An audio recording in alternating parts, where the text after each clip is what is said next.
నుంచి భూమికి దిగి వచ్చిన మానవుడే మానవుడుగా మానవుగాక. శ్రీరామచంద్రమూర్తి భూమి మీదకి వచ్చాడు కదా, వాళ్ళమ్మ గర్భం నుంచి ఎలాగా మానవుడిగా కదా వచ్చాడు.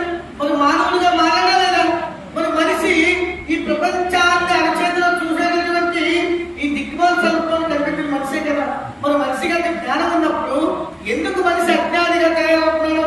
ఎందుకు మనిషి తన యొక్క కోరికలతో కొట్టుమిట్టాడుతూ తనకు కావలసినటువంటి జ్ఞానాన్ని సమకూర్చుకోకుండా ఆ విధంగా మనిషి యొక్క కోరికలు తీరకుండా చనిపోతున్నాడు? కాబట్టి 1,000,000 మన హనుమంతుడిగా పూజలు అందుకుంటున్నామంటే శ్రీరాముడి కన్నా ఎక్కువ శక్తి సంపాదించింది కోటి. ఎందుకని? రామనామం చెప్పించి రామ భజన చేయడం వల్ల. ఈవేళ శ్రీరాముల వారి యొక్క రామాలయం ఉంటుందో లేదో తెలియదు, కానీ హనుమంతుడి వారి యొక్క దేవాలయం ప్రతి జంక్షన్లలో వెళ్తున్నారు.